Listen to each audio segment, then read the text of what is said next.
l'objectif de la présentation d'aujourd'hui était justement de parler d'un sujet qui est toujours d'actualité. Puis je vous rassure, dans les autres productions, donc dans les bovins, c'est aussi un sujet qui est toujours un sujet d'importance qui concerne les pneumonies. Puis d'essayer de voir un petit peu comment les éviter. Ma première chose que je dirais, c'est que s'il y en a parmi vous qui sont venus pour avoir une recette magique, puis de ne plus avoir de troubles avec les pneumonies, ça va être difficile, puis vous risquez d'être déçus de la présentation d'aujourd'hui parce que vous allez voir qu'il faut travailler sur plusieurs aspects et que c'est un travail perpétuel qui nécessite donc des ajustements assez fréquents. Donc ça, c'était le premier préambule.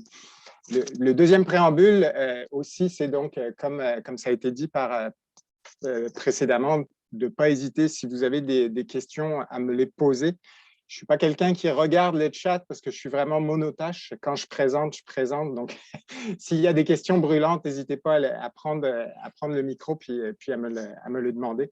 Ça me fera plaisir d'y répondre si je suis capable d'y répondre, bien sûr. Je vais surveiller pour toi, Sébastien. Ça marche? Parfait. Mais sinon, donc, à la fin de chacune des parties, il y aura une plage spécifique juste pour que vous puissiez poser vos questions, parce que des fois, si vous avez des questions qui datent du début de la présentation, ça peut être intéressant de les poser quand on est encore dans la thématique abordée. Donc, rapidement, qui je suis? Je suis en fait…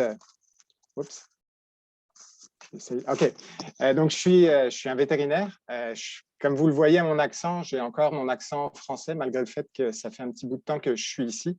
C'est ça qui est drôle. J'ai un accent ici quand je suis au Québec, mais quand je viens en France maintenant, j'ai aussi un accent du Québec. Donc, j'ai un accent partout où je vais. Donc, j'ai plus d'accent nulle part. Après avoir terminé mes études, j'ai fait donc un petit peu de pratique en Bourgogne, dans la région du Charolais. Pour ceux qui connaissent aussi, donc c'est proche de la zone, donc aussi de la région de naissance de la race charolaise ovine.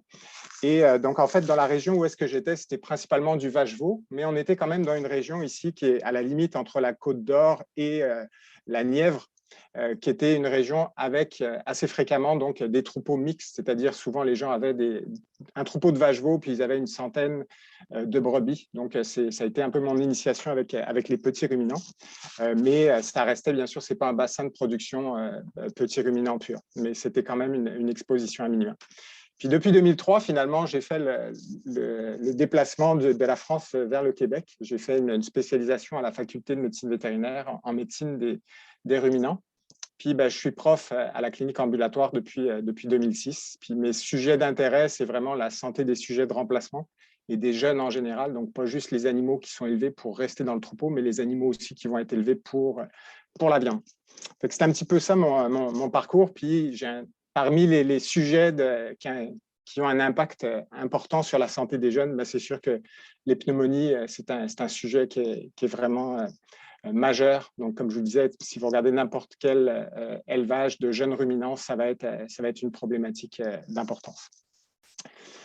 C'est ça, donc le plan d'aujourd'hui, c'était de voir un petit peu un tour d'horizon des pneumonies ovines, puis de voir c'était quoi les pistes pour améliorer la situation dans le troupeau.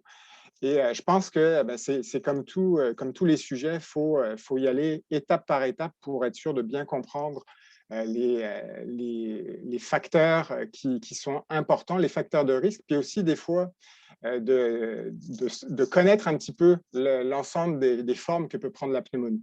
Donc, c'est un petit peu ça qu'on va aborder aujourd'hui, puis d'aller vers des pistes de solutions par la suite. Donc, c'est un vaste programme. On va l'aborder de 4 grandes sections. Donc, d'une part, d'essayer de vraiment qu'on s'entende sur ce que c'est qu'une pneumonie, puis de bien la définir, puis voir que ça paraît facile à définir une pneumonie, mais finalement, ce n'est pas si facile que ça. Il y a des nuances qui sont importantes. De voir un petit peu c'est quoi les impacts, parce que souvent, on a en tête l'impact d'une pneumonie avec un animal malade qu'on va traiter, etc., qui risque de mourir, mais il y a des impacts, il y a un côté insidieux qui est encore plus important que le cas malade qu'on voit et qu'on traite.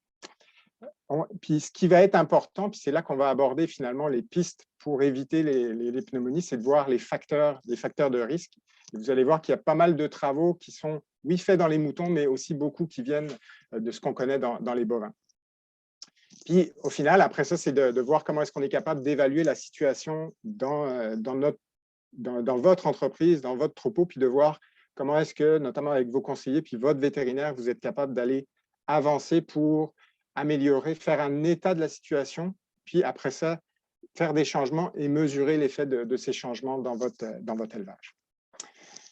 Donc, j'aime toujours commencer mes présentations par des grands principes, puis vous allez voir que c'est souvent des principes un peu philosophiques, mais qui sont encore plus d'actualité donc, dans le cadre de la pneumonie. D'une part, ce qui est important, donc, avant de parler de pneumonie, puis avant d'aller dans le détail, c'est qu'il faut la connaître, la pneumonie. Donc, puis ça, c'est un principe, si on ne connaît pas son adversaire, puis si on ne se connaît pas nous-mêmes, à chaque fois qu'on va essayer de se battre, à chaque bataille, finalement, on risque d'être vaincu. Donc, si on ne connaît pas la pneumonie, puis si on ne connaît pas, nous, notre façon de fonctionner par rapport à cette pneumonie, ben, ça va être difficile de trouver les façons de vaincre l'adversaire d'aujourd'hui, qui est la pneumonie. Puis, ça, c'est un adage aussi qui peut trouver de multiples formes. C'est celui qui excelle à résoudre les difficultés, le fait avant qu'elles ne surviennent. Donc, c'est un peu, finalement, mieux vaut prévenir que guérir. Donc, ça, c'est deux principes qui sont quand même super importants. Puis vous pouvez prendre n'importe quel grand défi dans un élevage et vous allez voir que vous pouvez les appliquer. Puis ça, ce n'est pas moi qui l'ai inventé, hein, ça vient d'assez loin en arrière, donc c'est du 5e siècle avant Jésus-Christ. C'est Sun Tzu dans son Art de la guerre, là, qui est un livre assez général sur la guerre entre les hommes, mais qui peut s'appliquer donc dans d'autres contextes. Donc ça, c'est vraiment donc, la première partie de la présentation, ça va être vraiment de comprendre c'est quoi la pneumonie, puis comprendre un petit peu comment finalement elle peut causer des problèmes, puis ça va être quoi les pistes qu'on va devoir aborder pour pouvoir s'en débarrasser. Ou en tout cas, s'en débarrasser est un bien grand mot, mais vivre avec un seuil qui est acceptable, puis que ça n'entraîne pas d'impact économique au niveau du troupeau. Donc, on aborde cette première partie. Donc, en fait, quand je fais ce genre de conférence-là, je suis plus habitué à la faire à des producteurs laitiers, donc bovins. Et quand je leur demande de définir une pneumonie, tout le monde s'accorde sur le cas typique. Donc, un animal qui fait de la fièvre, qui ne mange pas, qui morfle, qui pompe, qui tousse. Ça, on est tous d'accord là-dessus que c'est une pneumonie. Mais parfois, en fait, ça, c'est le cas typique. C'est le cas où on ne se pose pas trop de questions. Mais la nature est assez bien faite qu'elle n'aime pas trop les cas qui cochent toutes les cases d'une maladie. Donc, en fait, en pratique, ça va être difficile et ça va être d'autant plus difficile qu'un ruminant en général, avec le cerveau un petit peu archaïque, c'est une proie. Donc, une proie, ça va toujours essayer de cacher quand ça ne va pas bien. Parce que si ça ne va pas bien, une proie, il y a toujours un prédateur qui va tourner autour puis qui va être capable de la manger. Donc, c'est la difficulté parce que finalement, les moutons nous voient, puis vous voient même si vous passez beaucoup de temps dans la bergerie comme un prédateur éventuel. Donc, les agneaux, avant de voir l'agneau, il va se passer plusieurs heures, plusieurs jours possiblement, avant que l'agneau ne soit détecté. Puis des fois, vous n'aurez même pas le temps de le voir malade. Juste pour mémoire, dans les bovins, une étude qui avait été faite donc, en France où ils mettaient des bolus de température donc à l'arrivée en parc d'engraissement dans le rumen, puis ils regardaient l'augmentation de la température telle que détectée par les bolus versus l'examen visuel avec l'appétit puis l'interaction de l'animal dans son parc. Et grosso modo, en fait, on s'apercevait que ça mettait en moyenne 2 jours entre le moment où est-ce que le bolus avait détecté que la fièvre était présente, puis le moment où est-ce que l'éleveur détectait l'animal malade. Et ça, c'était une moyenne, c'est-à-dire que ça pouvait aller jusqu'à 1 semaine, c'est-à-dire 1 semaine de fièvre où est-ce que l'animal, en fait, il toffe la brise, comme on dit. Vous ne le voyez pas malade, mais il l'est. C'est sûr qu'au moment où vous le voyez malade, vous avez un retard de plusieurs jours sur la maladie. Donc, même avec le meilleur antibiotique du monde, les dégâts sont déjà là. Et c'est ce qui va faire que des fois, on va avoir des échecs. Donc ça, c'est vraiment quelque chose à se rappeler. Puis ça va vraiment être un point d'importance pour la suite, pour s'assurer que l'examen pour détecter les cas, on le fait le plus fréquemment possible, puis qu'on adopte notre stratégie au comportement des ruminants. Donc, la pneumonie, en fait, ça fait partie d'un ensemble de maladies qui touchent le système respiratoire. Puis, dans le système respiratoire, grosso modo, vous avez ce qu'on appelle les voies respiratoires supérieures, donc le nez, la gorge, puis la trachée. Puis après ça, vous avez tout ce qui touche le poumon. Puis nous, ce qui nous intéresse aujourd'hui, c'est la composante majeure des maladies respiratoires chez les moutons, c'est la composante pulmonaire, donc l'infection au niveau des poumons. Donc, si on regarde, comme je vous l'ai dit, il faut connaître un petit peu exactement c'est quoi qui se passe pour avoir une idée d'à peu près des impacts éventuels de la maladie, puis de voir comment est-ce qu'on va pouvoir essayer de la contrôler. Donc, on va revenir à la base à finalement, c'est quoi un poumon, puis pourquoi c'est important. Donc, le poumon, en fait, vous le voyez ici, ça c'est un poumon d'humain, ce n'est pas un poumon de mouton, mais c'était parce que les images étaient quand même assez belles. Le poumon, en fait, il a pour but de favoriser que l'air qui est inspiré, l'oxygène qui est inspiré, puisse aller finalement dans le sang, donc dans la circulation, et que finalement cet oxygène il puisse servir de carburant. L'oxygène, c'est vraiment le carburant de l'organisme. C'est-à-dire que même si vous donnez une bonne ration à un animal, mais que finalement son absorption d'oxygène n'est pas bonne, finalement, la conversion alimentaire de cet animal-là pour utiliser la ration, elle va être altérée. Puis de la même façon, la croissance des organes, elle dépend de l'oxygène. Donc, vous voyez que si j'ai un problème en apport d'oxygène, puis si j'ai le poumon qui est affecté, ça va se traduire par une problématique qui ne va pas être juste que l'animal est malade, mais en plus, éventuellement, s'il guérit, il va y avoir des séquelles. Donc, en fait, le poumon, l'air, il est amené dans les bronches et il va se retrouver donc dans un cul-de-sac qui sont les alvéoles. Donc, c'est un petit peu la grappe de raisin que vous voyez ici. Puis ces alvéoles, en fait, elles sont vraiment donc baignées dans un réseau de petits vaisseaux sanguins. Ces petits vaisseaux sanguins, en fait, ils éliminent les déchets comme le CO2 qui va être expiré. Puis ils vont absorber l'oxygène pour faire fonctionner l'organisme. Donc, à la base, c'est vraiment ça. Donc, les alvéoles, elles sont vraiment importantes parce qu'elles ont une grande surface d'échange entre l'air qui est respiré puis le sang. Qu'est-ce qui se passe quand il y a une pneumonie? Quand il y a une pneumonie, si on zoome vraiment encore plus par rapport à où est-ce qu'on était tantôt, on arrive où on voit vraiment les cellules. Donc ça, c'est les cellules au niveau bronchique, au niveau des alvéoles. C'est à peu près le même grand schéma. Vous avez des cellules qui sont là, qui permettent donc de faire tous ces échanges-là, puis qui vont avoir aussi un rôle de sécréter du mucus, de protéger le poumon. Puis là, vous avez des bactéries qui arrivent, des bactéries, des virus, on va le voir par la suite. Qu'est-ce que ça fait? La première chose que ça fait, ça détruit donc, les cellules. Donc, en détruisant les cellules, il y a des bactéries qui peuvent rentrer dans la circulation. C'est pour ça que vous allez avoir des animaux qui peuvent éventuellement développer des problèmes d'arthrite, des complications donc, supplémentaires à la pneumonie. Puis, donc, il y a une destruction des tissus. Puis, en plus, à cause des bactéries qui sont présentes, ça stimule beaucoup l'inflammation de l'organisme. Et cette inflammation, elle va se traduire par quoi? En fait, par beaucoup de liquide, beaucoup de sécrétion au niveau du poumon. Donc ça va se traduire en fait par un remplissage du poumon par du liquide, par du pus, par de la cochonnerie. Donc, ce que ça veut dire, c'est qu'en fait, au lieu d'avoir mon petit sac qui est plein d'air, qui permet les échanges gazeux, je vais avoir un sac qui est rempli de liquide. Fait que si j'ai du liquide, inutile de vous dire qu'ici, il n'y a plus d'échanges gazeux qui se font. Donc, la surface du poumon qui permettait de nourrir l'organisme en lui donnant de l'oxygène pour qu'il puisse fonctionner, pour qu'il puisse stimuler la croissance, métaboliser la ration, ça va être altéré. Et donc, ça va être altéré de façon, dans le meilleur des cas, de façon temporaire, c'est-à-dire vous avez vu l'agneau malade, vous le traitez avec un antibiotique parce que il y a des indications de le traiter avec un antibiotique. L'agneau récupère, il va récupérer, mais la période pendant laquelle il va y avoir eu cette altération-là, vous allez, dans le meilleur des cas, ne pas avoir de séquelles, mais dans beaucoup de cas, vous allez avoir des séquelles à court, moyen et long terme, parce que ça va impacter durablement la performance de croissance. Ça va se traduire avec des gains qui ne sont pas adéquats, puis ça va se traduire aussi, finalement, vous avez une bonne ration, théoriquement, avec le nutritionniste, puis malgré tout, vos performances ne sont pas terribles en termes de poids carcasse donc à l'abattoir. Donc, grosso modo, vous avez un poumon sain qui ressemble à ça. Quand le poumon, tout va bien, il est rempli d'air, il gonfle. Hein, c'est impressionnant. Là, ça se multiplie par 4 ou 5 le volume d'un poumon entre l'inspiration et l'expiration. C'est assez impressionnant. Et vous allez avoir un poumon qui, finalement, lorsque j'ai de l'infection, ben, il y a plus, tout est rempli par du liquide. Je n'ai plus aucune possibilité donc, au poumon de faire sa job. Donc, l'animal, qu'est-ce qu'il essaye de faire?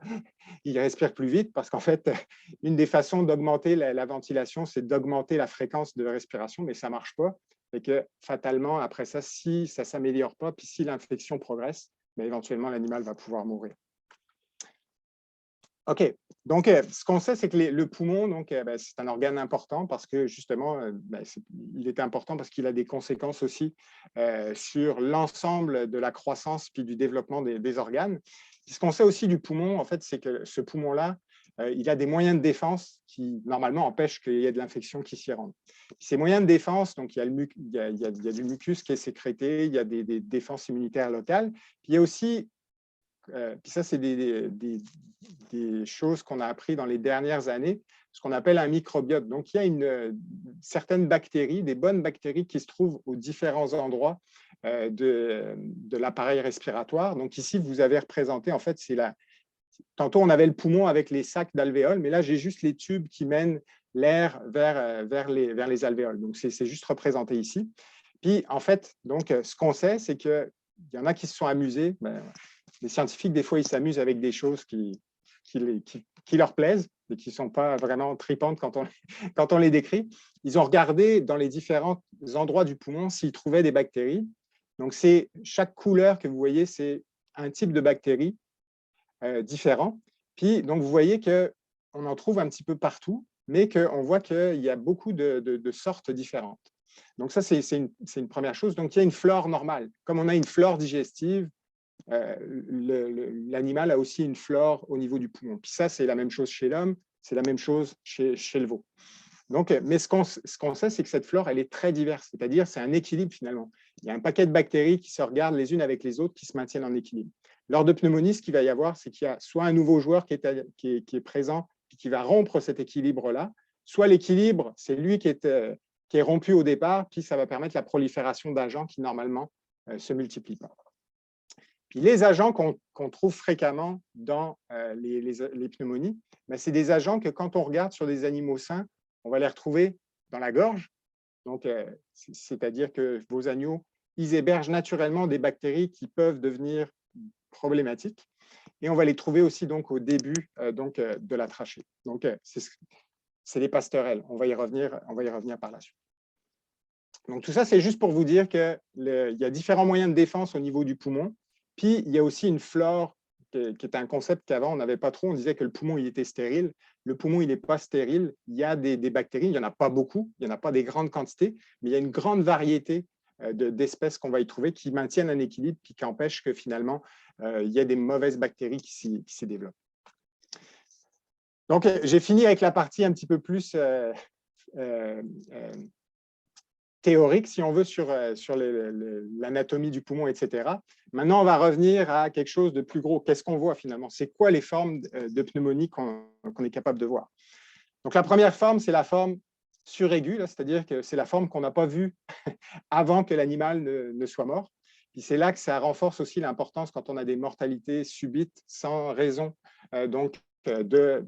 d'avoir recours à la nécropsie pour différencier, par exemple, si c'est plutôt des problèmes associés à de l'entérotoxémie versus donc, des cas de pneumonie. Ici, c'était une chevrette, mortalité subite. Puis on voit que la coloration du poumon à peu près normale, elle est ici, là, rose pâle. Vous voyez qu'il y a un poumon qui est tout, qu'on dirait vraiment comme du vin rouge, là. Qui est vraiment anormal, puis qui montre que cet animal-là, ben, on ne l'a pas vu, mais il avait une pneumonie. La forme sur laquelle on est, comme je vous disais, si on se met dans une salle puis que je vous demandais tous un par un de me décrire un cas de pneumonie, vous me décririez probablement cette forme-là. Une forme aiguë, c'est-à-dire c'est un agneau qu'on voit qui finalement il traîne un petit peu pour se rendre à l'auge, puis qu'en plus finalement quand on le regarde de plus proche, dès qu'il est stimulé un petit peu, il tousse. Il pompe un petit peu, puis éventuellement il morve. Puis si vous prenez la température, ben, la température est au-dessus de 40. Donc ça, c'est vraiment le cas typique. Mais malgré ça, même ces cas aigus qu'on va diagnostiquer, ils n'ont pas nécessairement l'ensemble de la collection de ces symptômes, mais ils peuvent avoir certains types de ces symptômes. De la même façon, il peut y avoir des symptômes qui peuvent être des symptômes qui ne sont pas spécifiques de la pneumonie. Par exemple, un agneau qui ne mange pas, oui, ça peut être une pneumonie, mais ça peut être beaucoup d'autres maladies. Puis après ça, il y a les séquelles. Donc, l'animal qu'on a traité une première fois, qui va guérir, mais on ne sait pas finalement, il semble qu'il traîne un petit peu de la patte en termes de gains. Là, quand on le compare avec des animaux équivalents de même âge, finalement, il ressemble plus à un radet. Donc, ça, c'est plus les formes chroniques. Mais là encore, dans les formes chroniques, souvent, il y a un historique qu'on l'a traité. Il s'est rapaillé un petit peu, il est capable de vivoter, mais on sait que c'est un animal qui va nous faire perdre de l'argent au final. Puis, peut-être le concept qui est un peu moins connu au niveau production, c'est les formes sous-cliniques, c'est-à-dire un animal qu'on n'a jamais vu malade, on ne l'a jamais traité, puis malheureusement, cet animal, quand il va se rendre à l'abattoir, on va se rendre compte qu'il a des lésions pulmonaires. Ces lésions pulmonaires-là, on ne les a pas détectées, puis ce n'est pas parce qu'on ne les a pas détectées qu'elles n'ont pas d'impact. Quand on regarde ces animaux-là, clairement, ces animaux-là, puis qu'on compare un petit peu leur performance en engraissement, c'est les animaux qui vont avoir les moins bonnes conformations carcasses, c'est les animaux qui vont avoir aussi les moins bons gains moyens quotidiens. Donc, c'est ceux-là aussi qui causent beaucoup de pertes, donc dépendamment de leur importance. Donc, la pneumonie, on a dit, jusqu'à présent, j'ai dit, il peut y avoir des bactéries ou des virus, puis finalement, c'est les deux agents principaux qu'on va retrouver dans les cas de pneumonie. Puis, parmi ces agents, donc là, désolé, cette diapositive est un petit peu chargée, puis il y a plein de noms, mais grosso modo, on a 4 grands types de bactéries. Puis, ce qu'il faut retenir, c'est que finalement, c'est vraiment des bactéries donc, en bleu qui sont de la famille des pasteurelles. Donc, les pasteurelles, c'est ces 3 bactéries-là, donc Mannemia, Pasteurella, puis un nom difficile à prononcer. Puis rappelez-vous, c'est celles qu'on voyait qui sont naturellement présentes chez des animaux sains. C'est-à-dire qu'un animal sain peut, dans la gorge, avoir ces bactéries, mais il peut ne pas être du tout affecté par ces bactéries-là. Vous avez aussi des infections virales qui peuvent aussi entraîner des pneumonies, puis l'association des deux. Ce qu'on sait, c'est que les infections virales sont un petit peu moins importantes chez les petits ruminants qu'elles ne le sont chez les bovins, mais ça reste quand même que c'est des possibles malfaiteurs, si on veut, qui vont endommager notre poumon. Puis il peut y avoir des associations entre l'un et l'autre, c'est-à-dire qu'un virus peut rentrer dans le poumon, puis par la suite permettre de rompre un petit peu l'équilibre qu'il y a au niveau des bonnes bactéries du poumon et faire qu'il y a une mauvaise bactérie qui va prendre la place. Donc, les pasteurelles, comme je vous l'ai dit, c'est ce que si je reviens à ma diapositive de tout à l'heure, c'est les bactéries qu'on va retrouver naturellement au niveau de la gorge, puis qu'on va retrouver donc aussi dans le début de la trachée. Puis, en général, donc, on considère que la pneumonie, c'est une maladie qui est infectieuse. Donc, on a dit que c'est une infection. Il y a des bactéries, plus ou moins des virus, qui vont causer cette maladie-là. Puis, elle est transmissible, c'est-à-dire qu'un animal qui est malade peut transmettre la bactérie qui cause sa pneumonie à son voisin. Mais ça, c'est une possibilité. Mais ce qu'on se rend compte de plus en plus maintenant, c'est que, en fait, chacun des animaux, si vous avez un épisode de pneumonie dans votre troupeau, donc par exemple, vous avez un lot d'agneaux, puis vous voyez qu'il y en a 20% donc, qui ont les signes typiques de pneumonie, puis vous en rajoutez un autre 10-15% qui mangent, mais vous voyez que ça traîne un petit peu la patte. Là-dedans, ces animaux-là, ils peuvent soit être atteints de la même bactérie, de la même souche, c'est-à-dire qu'il y a un animal qui a été malade au début puis qui a contaminé les autres, ou ils peuvent aussi être atteints de leur propre souche. C'est-à-dire que, puis ça a été bien étudié dans les parcs d'engraissement bovin, il y a des souches finalement c'est le facteur de risque qui fait que la souche qui était normalement la bactérie qui était maintenue dans la gorge, à cause de cette rupture d'équilibre, tout ça, elle va pouvoir aller se localiser au niveau des poumons. Puis ça va être important, surtout quand on veut interpréter après, si jamais on fait des échantillons pour savoir, OK, est-ce que c'est une souche qui est présente, est-ce qu'elle est résistante à certains antibiotiques et tout, parce qu'on ne sait pas nécessairement si c'est la même souche de la bactérie qui cause le problème ou si chaque animal est malade en fait de sa propre souche. Donc, ce qui se passe, ce qu'on disait typiquement, c'est finalement, j'ai un agneau malade qui va transmettre sa bactérie à un agneau sain. Et donc, finalement, la bactérie va rentrer chez cet animal-là qui est à risque, puis va aller donc se propager et va finalement infecter le poumon. Puis l'autre cas de figure, c'est l'animal, c'est un animal qui est sain, puis vous voyez qu'il y a des facteurs de stress, des facteurs environnementaux, etc. On va y revenir par la suite, puis qui font que les bactéries qui se maintenaient juste au niveau de la gorge, finalement, elles vont pouvoir aller diffuser au niveau du poumon, puis entraîner la pneumonie. Puis cliniquement, quand vous regardez ces deux animaux-là, vous êtes incapable de faire la différence. Ils sont malades pareil, ils ont une pneumonie. Donc, c'est ça qui est important. Puis c'est là probablement aussi qu'avec l'aide de votre vétérinaire, puis des tests éventuellement, vous allez pouvoir éventuellement naviguer dans ces deux types de cas-là, avec soit une souche qui est vraiment contagieuse ou une souche finalement qui est juste finalement liée aux facteurs de stress qui sont présents dans le troupeau, puis qui font que les animaux, en étant tous soumis au même stress, vont développer vont avoir leur propre équilibre qui est altéré, puis ils vont pouvoir tomber malades de bactéries qui normalement sont pas pathogènes quand elles sont gardées au niveau du nez puis de la gorge. OK. Donc ça peut avoir un petit impact en termes de traitement puis d'interprétation des éventuels tests. Est-ce que vous avez des questions, commentaires à l'issue de cette première section? Donc, on est allé un petit peu dans les détails, mais je pense que c'était important qu'on comprenne bien un petit peu en quoi ça consiste la pneumonie avant d'aller un petit peu plus loin sur ces impacts. Merci Sébastien. J'invite les gens à écrire dans le chat. J'ai déjà, je pense, 2 questions. Je vais commencer par la première. Donc, est-ce qu'il y a un moyen de favoriser la flore bactérienne dans les poumons? Est-elle favorable à la santé du poumon? Mais en fait, il y a des études qui commencent, ça se fait beaucoup plus en parc d'engraissement présentement, où est-ce qu'à l'arrivée, ou une des pratiques avant pour des animaux à haut risque, c'était de traiter les animaux, donc de faire de la métaphylaxie, donc un traitement préventif, parce qu'on sait que c'est des animaux où il y en a une grande proportion qui vont être malades dans les premiers jours qui suivent l'allottement. Il y a des études où est-ce qu'ils commencent à préparer des probiotiques par voie intranasale. Ça reste présentement très encore aux étapes de validation, mais on se rend compte qu'il y a des bactéries, parmi les bactéries du microbiote, qui ont un effet antibiotique local, c'est-à-dire que ces bactéries, elles sécrètent des métabolites qui empêchent la croissance des mauvaises bactéries. Mais ça reste expérimental pour l'instant, il n'y a pas encore d'application, puis c'est surtout dans les essais dans les bovins qui sont faits actuellement. Mais ce serait une avenue pour les périodes de stress de favoriser justement les bonnes bactéries. Mais il n'y a pas de technique, qualité, donc pratique qu'on puisse utiliser demain dans une ferme, par exemple. Ah, c'est intéressant. J'avais juste, il y a quelqu'un qui demande, dans le fond, au niveau le mot souche, attends un petit peu, je m'excuse. Le mot souche en anglais, est-ce qu'il y a un terme utilisé, Sébastien? Je ne sais pas si tu pourrais en fait, on va parler de strain. Donc, en fait, oui.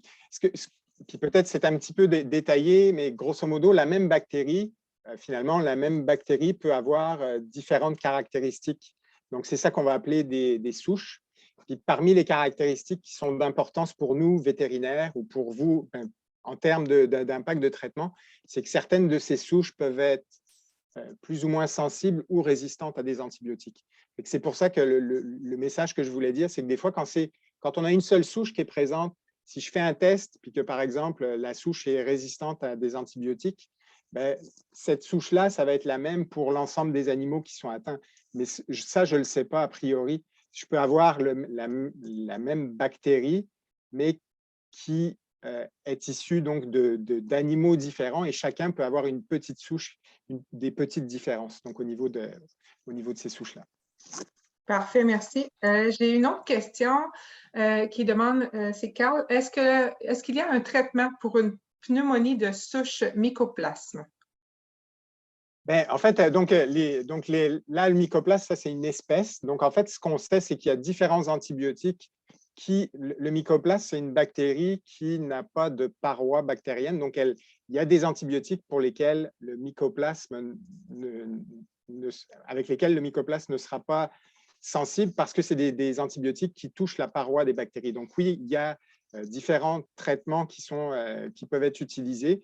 Parmi les traitements, donc, avec une homologation notamment, c'est les macrolides de 3e génération de type le Draxin, Zactran, etc.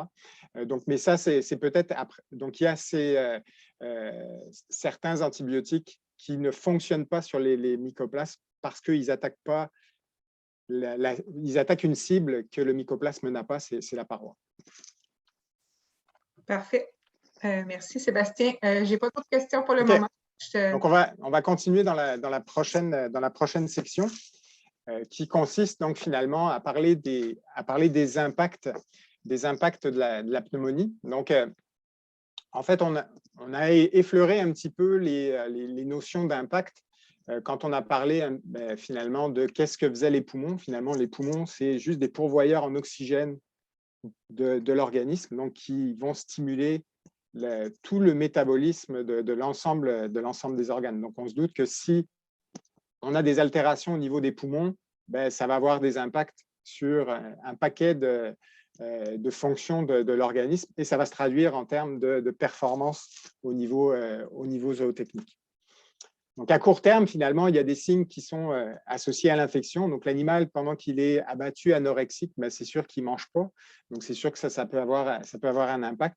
Les signes respiratoires, l'inflammation aussi va avoir un rôle important parce que ce que je vous disais tantôt en introduction, c'est qu'il y a ce qui est généré par l'infection, la multiplication des bactéries au niveau du poumon, donc qui elle-même a un impact négatif sur le poumon, mais il y a aussi la réaction de l'organisme. Quand l'organisme voit une bactérie, son système immunitaire réagit, il produit un tas de substances inflammatoires. Ces substances inflammatoires, qu'est-ce qu'elles font? C'est qu'elles vont augmenter la quantité de liquide au niveau du poumon. Il va y avoir de l'inflammation. Puis des fois, l'inflammation, c'est intéressant parce que ça aide l'organisme à réagir. Mais l'inflammation, ça peut être néfaste parce que ça peut se traduire par, à moyen terme, des effets négatifs. Je vais prendre un exemple. Par exemple, quand vous coupez, quand vous faites une coupure, donc il y a une réaction inflammatoire qui se fait. Vous allez avoir une gale qui va protéger votre plaie, mais éventuellement, suite à la guérison, vous allez avoir une petite cicatrice qui va persister. Cette cicatrice-là, on a le même phénomène qui se passe au niveau du poumon. C'est-à-dire qu'un poumon qui va guérir avec l'inflammation, ce poumon-là, en fait, il peut y avoir une cicatrice permanente qui va rester au niveau du poumon. Puis cette cicatrice permanente va faire que votre poumon il est plus fonctionnel comme avant. Votre poumon, le poumon de votre agneau, à ce moment-là, il est guéri, c'est-à-dire qu'il n'y a plus rien qui va pouvoir le faire changer d'aspect. Par contre, les séquelles font que la zone qui va être cicatrisée, cette zone-là, elle va être moins apte à faire des échanges d'oxygène. Donc, il va y avoir une perte de surface d'échange, donc il y a un impact au niveau de la croissance. Puis comme toute infection qu'il peut y avoir, il peut y avoir des risques de propagation donc, à distance. Donc, par exemple, des arthrites suite à une infection donc, au niveau des poumons. Ça peut être donc des infections à d'autres places parce que la bactérie va prendre la circulation sanguine puis va pouvoir aller infecter des endroits à distance. Donc, des abcès qu'on va trouver, donc, par exemple, à distance suite à une pneumonie. Puis, bien sûr, quand on regarde les effets donc, en tant que tels, les effets que ça peut avoir, donc, on pense surtout aux séquelles d'infection, puis au fait qu'on a des altérations en termes de croissance. Donc, on va avoir, comme je vous disais aussi, des agneaux qui vont être, le terme est souvent un terme emprunté des porcs, là, mais des radets, donc un animal qui finalement, on le voit qu'il est en train de décrocher par rapport à la croissance du lot dans lequel il est. Puis finalement, c'est des animaux où vous avez une perte donc, au niveau de l'efficacité de votre ration. Donc, ça se traduit donc, en coût de production. Donc, aussi, donc, pour aller un petit peu plus loin dans les impacts, on va approcher un petit peu après finalement la façon dont les pneumonies surviennent en élevage, donc, puis de voir un petit peu les risques après ça associés donc, à la mortalité. Donc, quand on regarde dans donc ça c'est une étude espagnole, ils ont suivi sur Donc, c'est une assez grosse étude. Donc, 8 fermes suivies sur 3 ans, un peu plus de 6000 agneaux. Puis, ils sont intéressés à regarder un petit peu les taux de mortalité donc, à chaque jour. Donc, par rapport ici, donc, en bas, vous avez l'âge des agneaux. Donc, ça commence à la naissance, puis jusqu'à 120 jours d'âge. Puis, vous avez en ordonnée, là, donc, dans l'axe des Y, l'axe vertical, vous avez les pourcentages de mortalité. Donc, ce qu'on voit, donc, puis vous avez ça, c'est distingué pour 3 grands syndromes. Vous avez le syndrome hypoglycémie, hypothermie, puis problème d'adoption de la mère en rouge. Vous avez en bleu tous les problèmes digestifs, incluant notamment les diarrhées. Puis en vert, ce qui nous intéresse, c'est les maladies respiratoires des agneaux et principalement les pneumonies. Donc, vous voyez qu'il y a comme 3 pics. Le premier pic de mortalité, sans surprise, c'est tout ce qui est associé à la naissance, puis donc problème d'hypoglycémie, hypothermie, puis adoption de la mère. Donc ça, c'est le premier pic de mortalité en rouge. Le deuxième pic qui survient aux alentours d'une semaine, 12 jours, c'est les mortalités associées aux diarrhées, problème digestif. Puis le troisième pic qui est un petit peu plus décalé, qui lui va survenir aux alentours du premier mois suivant la naissance, c'est les problèmes respiratoires. Vous voyez que c'est les grandes lignes, hein. On voit que ça fluctue quand même beaucoup, mais c'était juste pour garder en tête que finalement, les maladies respiratoires, c'est des maladies à peu près au milieu de la période, donc, de la période pré-sevrage. En post-sevrage, donc, finalement, donc, en Espagne, il y a aussi donc, des parcs d'engraissement. Une fois que les agneaux sont sevrés, ils sont réallotés en plus grands groupes. Donc, ça, c'est une étude où en fait, il y avait un suivi sur un sous-groupe de un peu plus de 1000 agneaux, donc le même groupe en Espagne, où ils ont regardé finalement la survenue. Donc là, on n'est plus dans la mortalité, on est vraiment dans les signes cliniques, quand est-ce qu'ils sont détectés après l'allottement. Vous voyez qu'en fait, il y a une augmentation progressive dans le premier mois qui suit l'allottement, donc des cas de pneumonie. Puis ce qu'on voit, c'est que oui, il y a des nouveaux cas. Donc, nouveau cas veut dire c'est un animal qui n'a jamais été vu malade avant le premier épisode. Puis par contre, on a une proportion assez importante des animaux qui sont juste des réactivations en fait de cas qui avaient été détectés malades donc, en période de pré-sevrage. Vous voyez que finalement, l'incidence, finalement, elle augmente donc, fortement dans les 4 premières semaines qui suivent l'allottement, puis après ça, donc, elle va tranquillement décliner. Donc ça, c'était un petit peu de savoir un peu comment est-ce que ça survenait, les problèmes respiratoires, dans quelle période, quelle était la période à risque. Puis quand on regarde, c'est quoi la proportion finalement des mortalités qu'on observe pendant la période pré-sevrage et post-sevrage qui est liée aux différents syndromes. Ici, j'ai repris des données donc, qui datent un petit peu, mais qui provenaient du plan de prévention mortalité néonatale ovine de 2002-2003. Puis les problèmes respiratoires dans les mortalités donc, en pré-sevrage représentaient à peu près 10% donc des cas de mortalité. Alors qu'après le sevrage, là, on change complètement de facette. Là, vous voyez que finalement, le complexe respiratoire ovin, donc les pneumonies ovines, qui est en vert ici, ça représente quasiment 4 cas sur 5 de mortalité. Donc, si vous avez un agneau mort post-sevrage, finalement, il y a 4 chances sur 4 que ce soit donc lié directement ou indirectement à une pneumonie. Donc, on voit que c'est vraiment une cause de mortalité donc, importante parmi les mortalités post-sevrage.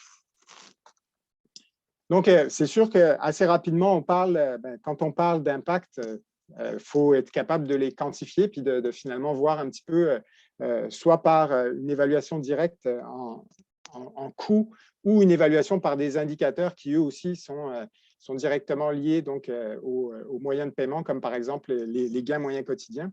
Donc, les effets des pneumonies, à terme, ce que ça va faire sur vos agneaux, c'est qu'en général, ça va altérer finalement la performance donc, de vos agneaux donc, à l'abattoir.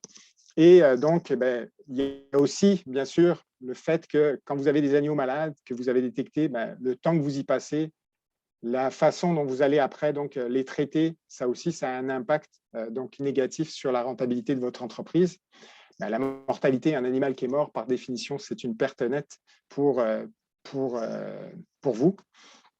Et aussi, donc, ce qui est important, je vous ai parlé aussi que le fait, donc non seulement vous les traitez, il y a le temps qui est associé à la détection et au traitement, mais on sait qu'en moyenne, puis ça varie beaucoup, c'est difficile de donner vraiment des seuils qui sont extrapolables spécifiquement aux différents types de fermes, parce que selon les fermes, selon les régions du monde où c'est rapporté, il y a des grandes variations, mais ce qu'il faut retenir, c'est qu'il y a à peu près seulement un quart des animaux que vous allez traiter qui n'auront pas de séquelles plus tard quand vous allez les trouver à l'abattoir, quand on va examiner les poumons à l'abattoir. Ça ne veut pas dire qu'ils ont des séquelles qui sont nécessairement impactantes, mais c'est qu'il va rester des séquelles qu'on est capable de dire cet animal-là, il a une pneumonie.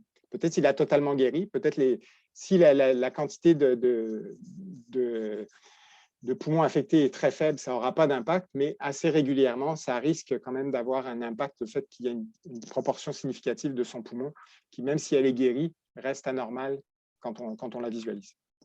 Puis bien sûr, les effets, donc la prévention, les coûts associés à la prévention sont aussi à prendre en compte donc en termes d'impact de la pneumonie. Puis il y a aussi d'autres effets, mais j'ai listé ici seulement les principaux. Donc, quand on s'intéresse, je vous ai dit, la difficulté, quand on a le tableau clinique d'un animal qui est malade, qui est une pneumonie typique, ça nous donne une des facettes de la pneumonie ovine, mais il y a la facette sous-clinique, c'est-à-dire les animaux, quand je les vois à l'abattoir, quand je vois leurs poumons à l'abattoir, combien parmi ces animaux qui étaient suffisamment en santé pour être envoyés à l'abattoir, combien présentent des lésions pulmonaires. Il n'y a pas tant d'études que ça qui se sont penchées là-dessus. Puis, je n'ai pas fait nécessairement la revue exhaustive de l'ensemble des études. J'ai regardé les études où il y avait le plus grand nombre d'effectifs puis qui donnaient quand même des informations intéressantes. Ça, c'est une étude néo-zélandaise où en fait, ils avaient deux groupes d'agneaux à l'abattoir, puis ils classifiaient le poumon qui était systématiquement regardé en 5 catégories. Donc, il y avait des agneaux qui n'avaient pas de lésion, donc ça représentait la moitié à 60% des cas, donc aucune lésion, le poumon il est normal. Il y avait des agneaux pour lesquels on avait moins de 5% donc de la surface du poumon qui était anormale, donc ça représentait à peu près 25 à 30%. Puis vous aviez un 13 à 15% où est-ce que finalement vous aviez plus de 5% du poumon qui semblait anormal. Puis ça peut aller jusqu'à, donc la dernière catégorie, c'est plus finalement un cinquième du poumon qui était anormal. Donc vous voyez que même dans une population d'agneaux tout venant, il y a quand même une proportion importante d'agneaux qui ont des lésions. Ce qui est intéressant, c'est de regarder, eux, ils sont intéressés à regarder ces agneaux-là en fonction de leur performance d'abattage, puis en fonction de la régie à la ferme, de voir un petit peu des poids de naissance, donc de voir un peu les gains moyens quotidiens. Puis grosso modo, à partir du moment où vous étiez dans la catégorie donc à plus que 5%, entre 5 et 10, 10 et 20, puis 20 et plus, finalement, vous aviez des effets, donc 7 grammes par jour pour 5 à 10, 10 grammes par jour pour 10 à 20, puis 26 grammes par jour de moins pour des lésions à plus que 20% donc de la surface du poumon qui est atteinte. Ils sont allés un petit peu plus loin, c'est le même groupe en fait. Donc là, c'était 14 troupeaux, puis ils ont regardé en fait, ils ont essayé de quantifier quantifier les pertes. Donc c'est en dollars néo-zélandais, de regarder un petit peu la variabilité qu'on avait dans les différentes fermes. Donc là, ce que je vous ai montré avant, c'était juste une photo à un moment donné de différents lots qui se rendraient à l'abattoir. Là, ils ont suivi 14 troupeaux sur 4 mois différents, puis ils ont regardé l'importance, la variation qu'on pouvait avoir au niveau. Donc, ce que vous voyez ici dans l'axe des X, donc dans l'axe du bas, c'est la prévalence, donc le pourcentage de poumons où il y avait des signes de pneumonie.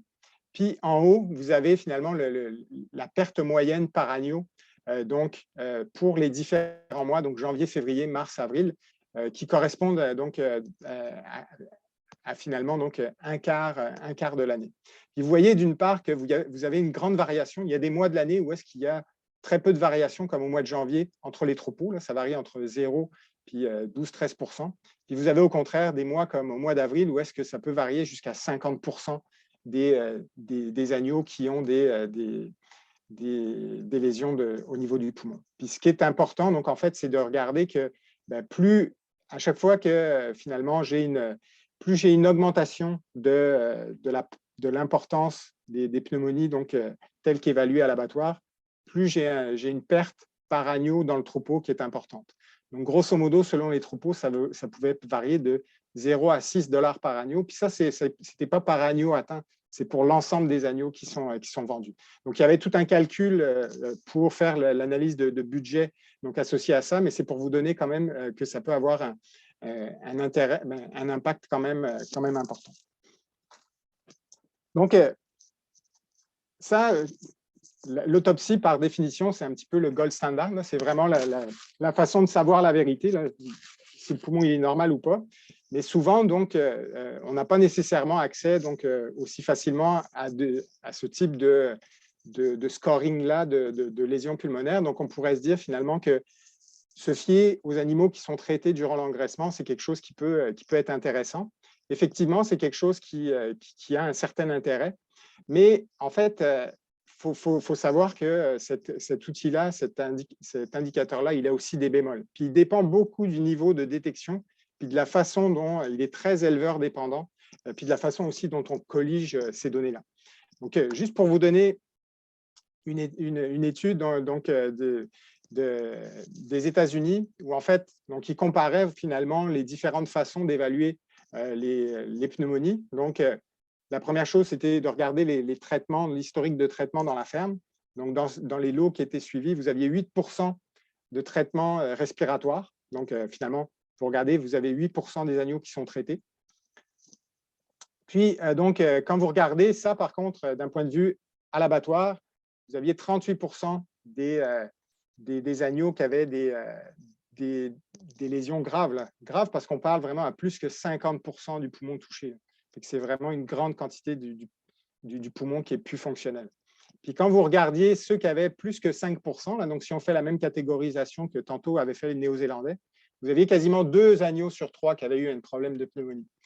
Et donc, vous avez vraiment une grande différence entre j'ai 8% d'animaux que j'ai traités pour la pneumonie, mais quand je les regarde au niveau abattoir, j'en ai 2 tiers qui, s'ils n'ont pas été traités, ils auraient dû l'être. À un moment donné, en fait, il s'est passé quelque chose qui a fait que les 2 chiffres ne matchent pas. Donc ça, c'est vraiment quelque chose qui est important puis qui doit être discuté puis vraiment abordé de la façon dont on fait la détection puis dont on fait aussi la collecte de données de ces informations-là. Donc, puis une étude espagnole, en fait, ils se sont intéressés eux, à regarder vraiment spécifiquement justement la catégorie d'agneaux qu'on n'avait pas traités. Donc, eux, ils ont regardé les agneaux qui n'avaient pas été traités donc, durant leur cycle d'engraissement. Il y avait 8 fermes qui étaient impliquées. Puis selon vous, là, juste, donc, je vais vous laisser quelques secondes pour réfléchir, mais je pense que vous avez peut-être eu déjà le diaporama, vous avez la réponse. Combien, donc, parmi des 1000 agneaux qui ont pas reçu de traitement pour des pneumonies dans 8 fermes différentes, combien pouvaient avoir des lésions pulmonaires significatives, donc suffisamment importantes pour être associées à des impacts au niveau de la croissance? 7, 17 ou 37%. Eh bien, comme vous vous en doutez, hein, si vous voyez le schéma à côté de la partie immergée de l'iceberg, effectivement, c'est 37%. Donc, vous pouvez avoir un fort pourcentage d'animaux qu'on n'a jamais vus malades durant l'engraissement, mais qui, malgré tout, ont eu une pneumonie probablement sous-clinique qui est passée inaperçue parce qu'elle n'était pas suffisamment expressive ou parce que l'animal s'est suffisamment bien caché pour pas qu'on le détecte. Mais tout ça fait que c'est des animaux qui sont aussi des pertes importantes en termes de troupeau, en termes d'efficacité donc de l'engraissement. Donc, en fait, si on veut se résumer sur cette portion-là, donc la pneumonie, on a dit oui, il y a des formes qui sont très faciles à voir quand l'animal il a vraiment tous les signes caractéristiques puis on tombe dessus. Donc, oups, on peut pas le manquer.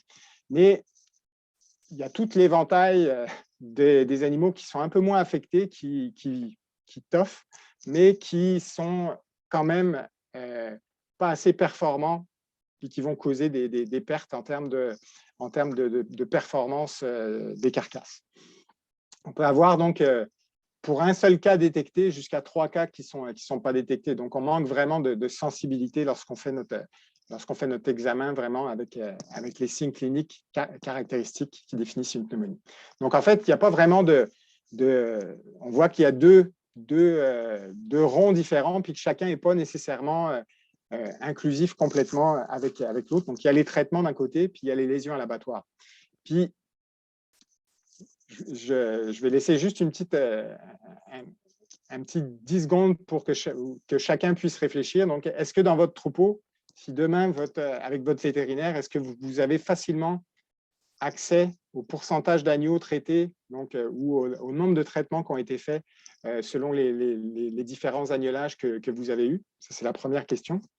Puis l'autre portion, c'est est-ce que dans votre troupeau, finalement, vous savez le pourcentage d'agneaux qui a été saisi, ou souvent les saisies, c'est des lésions très avancées au niveau des poumons, les saisies d'abattoir. Mais les portions un petit peu plus sous-cliniques ne sont pas des poumons nécessairement qui vont entraîner la saisie de l'animal, ils vont juste entraîner que l'animal, il est juste moins performant. Donc ça, c'est une information qui est difficile à avoir. On a les saisies, on sait combien, s'il y a des animaux qui ont été saisis parce qu'on n'est pas payé, mais ce qu'on voit juste, c'est nos carcasses qui ne fitent pas avec ce à quoi on s'attendait. Finalement, c'est là qu'on voit qu'il y a quelque chose qui ne se passe pas bien. Donc, comme je vous l'ai dit, donc, pour résumer un petit peu l'impact, donc, les traitements pour les antibiotiques plus le temps, c'est quelque chose qui est important, donc, et qui est important aussi d'avoir, parce que c'est finalement en termes de comment est-ce qu'on peut démarrer nos investigations de est-ce que la pneumonie est un problème ou pas, le fait d'avoir accès au traitement, ça va être quelque chose aussi qui va nous aider. Et aussi une évaluation, donc quand on regarde, donc il y a d'autres choses qui font que qui peuvent expliquer pourquoi les traitements ne sont pas nécessairement donc, si performants pour le suivi des pneumonies, c'est que souvent, en fait, ils sont sous-estimés. Donc, ce qui est noté dans le cahier, c'est sous-estimé par rapport à ce qui est réellement utilisé. Une étude anglaise où ils ont regardé dans des fermes ovines ou des fermes mixtes ovins, bovins de boucherie, et ils se sont aperçus que dans 2 cas sur 3, quand on consultait finalement la fiche des traitements, puis qu'on comparait avec les poubelles qui récoltaient spécifiquement les antibiotiques, donc les contenus, les bouteilles d'antibiotiques, les seringues, etc., dans 2 cas sur 3, ça ne matchait pas. C'est-à-dire qu'on sous-estimait, donc peut-être moi, si j'écris 8% de traitement, j'en ai peut-être 12 à 15%. C'est juste qu'il y en a 1 sur 2 ou 1 sur 3 que je ne vais pas noter. Donc ça aussi, c'est quelque chose qui est à prendre en compte.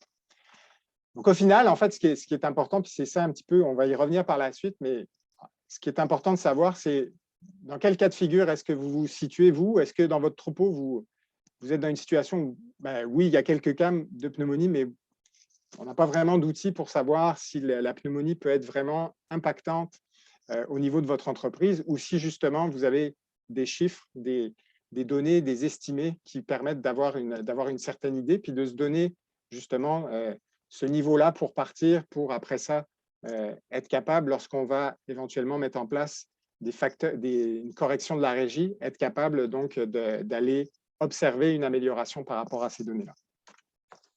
Je ne sais pas si vous avez des questions ou commentaires par rapport à cette section. Oui, j'ai 2 ou 3 questions pour cette section, Sébastien. Alors, oui. J'y vais avec la première. Alors, c'est que pensez-vous du vaccin intranasal Bovilis Nasalgen et quel est le meilleur protocole pour favoriser son efficacité?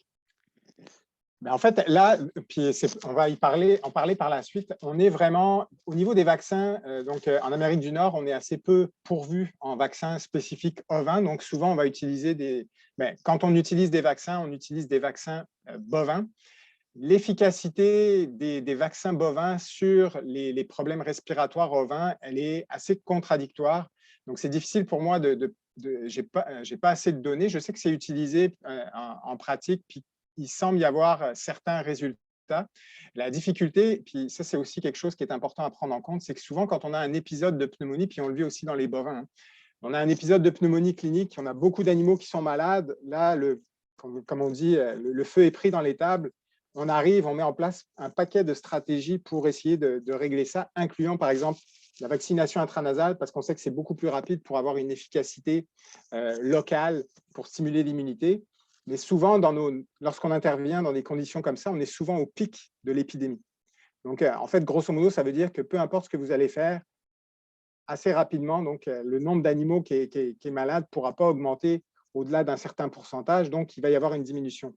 Donc, ce qui est difficile, jusqu'à présent, c'est ça avec les essais comme ça, c'est que c'est difficile de distinguer l'effet du vaccin versus l'effet de « je suis au pic de l'épidémie » et l'épidémie, peu importe ce que je vais faire, elle va diminuer. Elle ne va pas disparaître, mais elle va diminuer de façon notable.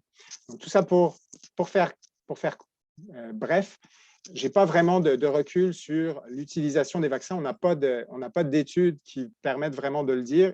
Il semble y avoir un certain effet quand on discute avec des praticiens, mais ça reste assez empirique. Puis ça dépend aussi de ce qui est présent comme type de bactéries dans la ferme.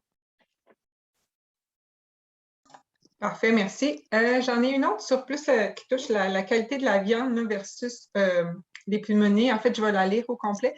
On demande un agneau qui avait une pneumonie chronique, mais qu'au moment de l'abattage, il était plus malade, puis il n'avait pas reçu de traitement antibiotique longtemps avant son abattage. Donc, ça serait quoi au niveau de la qualité de la viande? Est-ce qu'il y a un impact?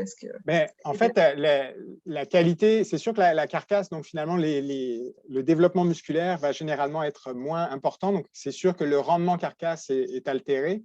Puis, souvent aussi, il ne faut pas négliger, puis c'est ça aussi qui est important, c'est que des fois, dépendamment, selon les injections qui ont été reçues, il peut y avoir aussi des lésions. Donc, c'est pour ça que souvent, les administrations sous-cutanées sont plus populaires parce qu'elles altèrent moins le muscle.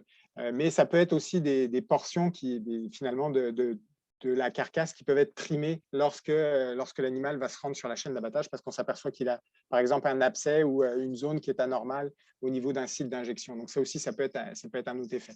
Pour les qualités donc, gustatives de la viande, il y a chez les bovins, en tout cas, des études qui ont montré que dans les cas de pneumonie chronique, on pouvait avoir une tendance à ce que la viande soit un petit peu moins tendre. Mais à ma connaissance, je ne suis pas un spécialiste des analyses de carcasse dans l'agneau, mais je ne sais pas si ça a été montré de la même façon. Mais c'est sûr qu'on peut se dire que de toute façon, un animal chronique, même s'il est consommable, entre guillemets, qu'il a passé ses temps de retrait, il a guéri, finalement, c'est une viande qui est sous-optimale en termes de carcasse et de qualité de conformation. Parfait, c'est clair.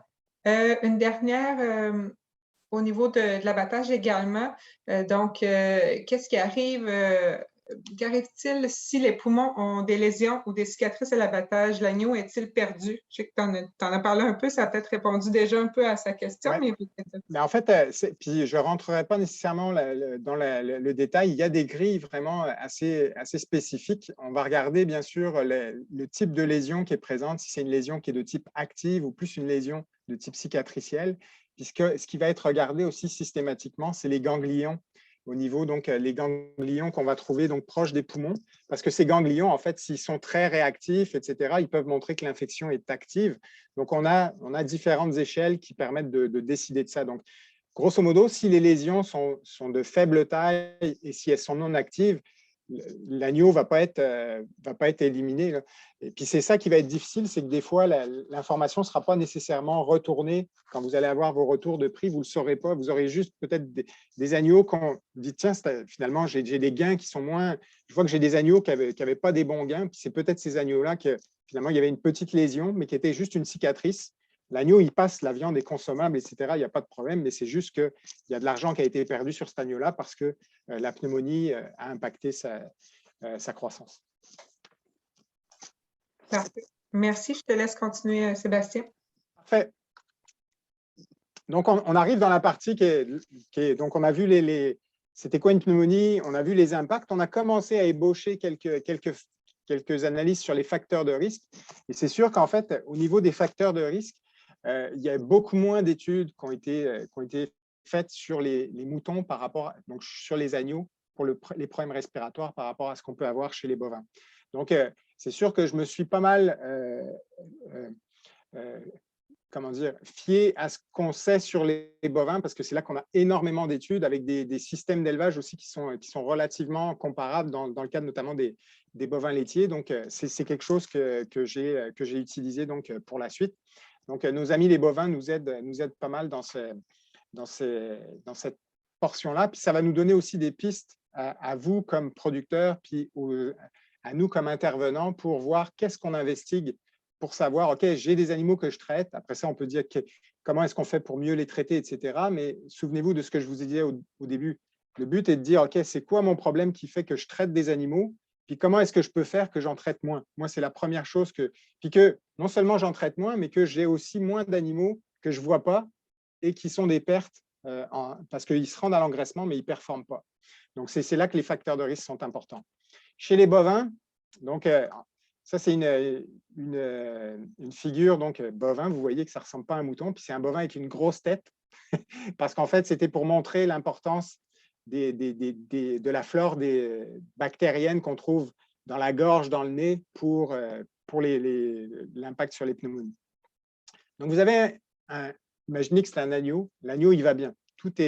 On a une interaction harmonieuse de toutes ces bactéries. L'agneau, il est en parfaite santé.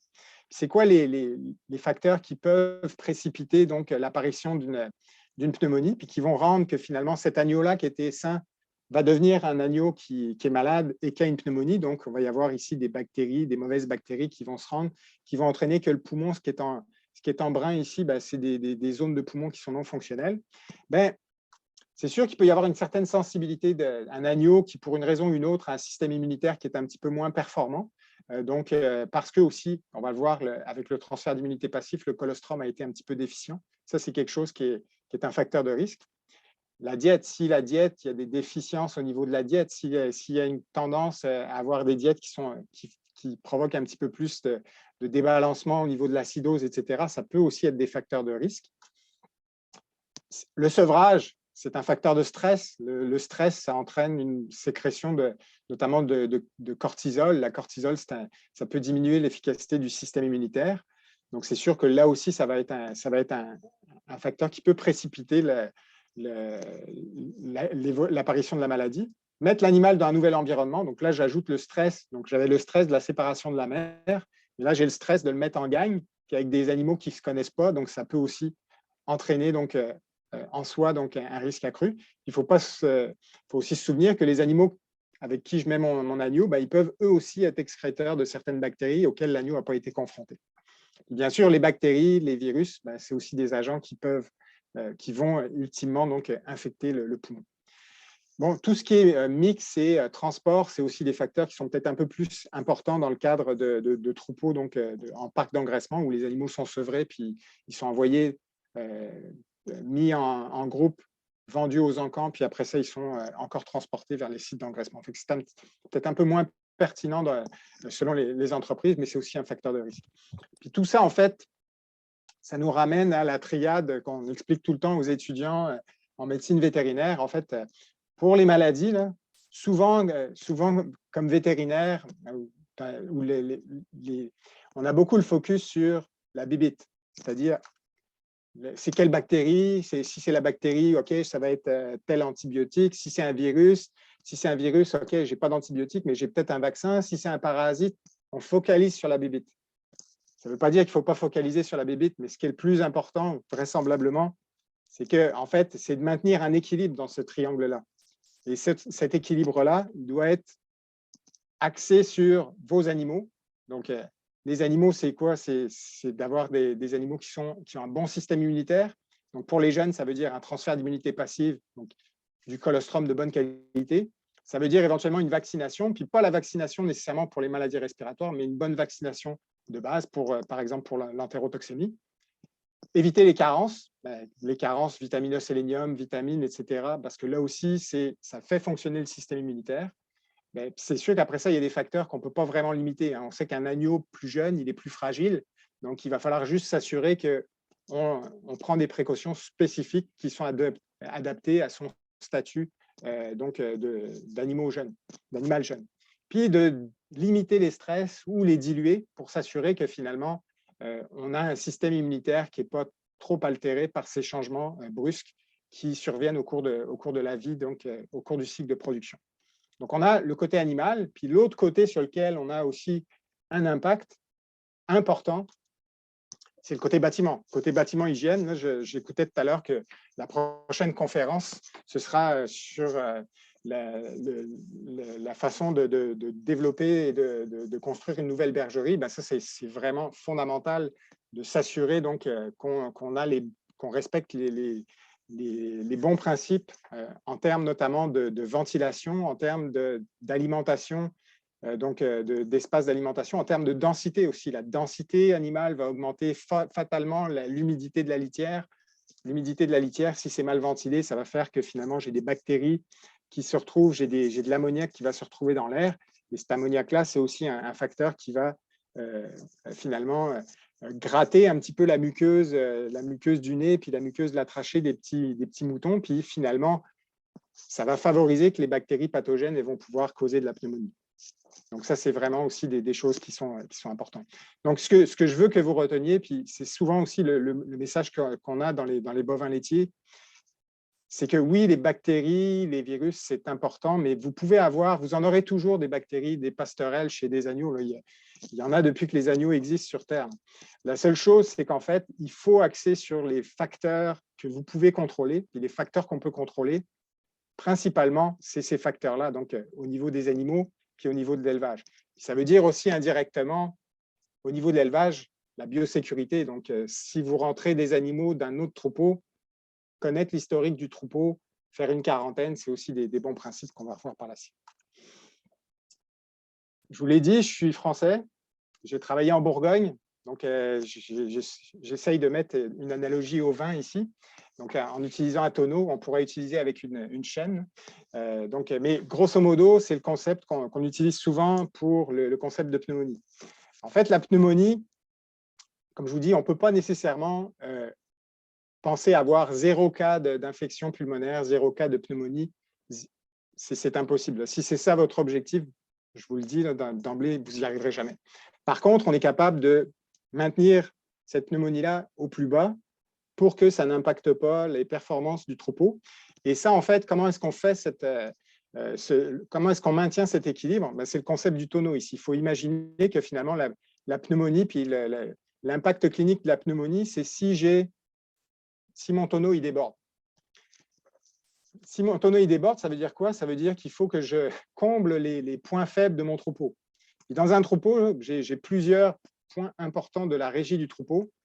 La vaccination, donc c'est peut-être un peu moins dans les moutons, dans les ovins, comme je vous l'ai dit, avec l'absence de vaccin vraiment spécifiquement focalisé sur des souches ovines. C'est un peu moins le cas. Dans les bovins, on a des vaccins.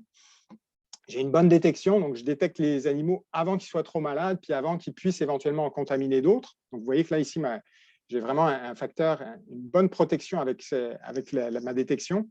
J'ai une gestion du colostrum qui n'est pas si mal. Elle pourrait être mieux, mais elle n'est pas si mal. Mais il y a des pathogènes qui sont présents dans le troupeau, puis peut-être que j'ai aussi donc là aussi, je ne suis pas si mal. L'alimentation, on voit que j'ai peut-être des choses que je pourrais améliorer en termes d'alimentation. Mais mon logement, il n'est pas terrible. C'est humide, là, les brebis, elles sont toutes mouillées. Si je veux utiliser un nouveau vaccin, si je veux, par exemple, utiliser un nouveau plan d'alimentation, ben finalement, ça ne va pas régler mon problème parce que le point qu'il faut que j'adresse, c'est le point critique qui m'empêche présentement de mettre la pneumonie au stade d'une maladie que je peux gérer et qui n'impacte pas mon troupeau, c'est le logement. Donc, il faut vraiment y aller par le point faible. Le point faible, si on ne l'adresse pas en priorité, finalement, j'aurais beau agir sur l'ensemble des autres points, je n'aurai pas de résultat. Donc ça va être important. C'est pour ça qu'on parle après des pistes de solutions, de comment est-ce qu'on va faire une évaluation spécifique des différents points pour regarder non seulement comment est-ce qu'on performe dans les différentes sections des facteurs de risque associés à la pneumonie, mais de voir aussi où est-ce que je performe le moins. Puis où est-ce que je performe le moins, c'est là qu'il faut que je change. Parce que sinon, on va être déçu si on fait des changements ailleurs. On n'aura pas les résultats, mais parce qu'on n'a pas travaillé sur le point qui était le plus important pour observer assez rapidement, une fois qu'on a rétabli ce point faible ou qu'on l'a amélioré, là, on va être capable de travailler aussi sur les autres points. Donc, les pistes de solutions, je ne réinventerai pas la roue ici. Là. Donc, en fait, on les a toutes, on a tous les outils en main, en général, pour avoir un impact le moins important possible des pneumonies. Colostrum, alimentation, l'environnement, la détection, on a parlé un petit peu de biosécurité, la vaccination, puis de gérer les stress. Comme chez les bovins, je vous dirais que la meilleure assurance vie, le meilleur cadeau que vous pouvez faire à un agneau, c'est d'y donner du colostrum de sa mère. Ça, il n'y a pas de… Au niveau coût-bénéfice, là, c'est une des meilleures interventions que vous pouvez faire sur l'agneau. Puis pas seulement, on parle souvent, là, on parle du colostrum au niveau impact sur l'immunité, donc la capacité de l'agneau à se défendre si jamais il y a des infections. Il faut savoir qu'on voit de plus en plus les effets à long terme du colostrum. Les effets à long terme du colostrum sur vos agnelles de remplacement, c'est des effets qui vont stimuler la croissance de la glande mammaire et donc finalement vous permettre d'optimiser encore plus l'expression laitière de vos animaux de remplacement. Et il faut le faire aussi sur vos animaux donc, que vous allez vendre pour la viande parce que pour eux aussi, ça va avoir des effets bénéfiques. On a un paquet de facteurs de croissance qui sont présents dans le colostrum et dans le lait de la mère. Mais donc, plus finalement, on a une bonne régie colostrale, meilleurs vont être les résultats et moins on sera impacté finalement par la pneumonie.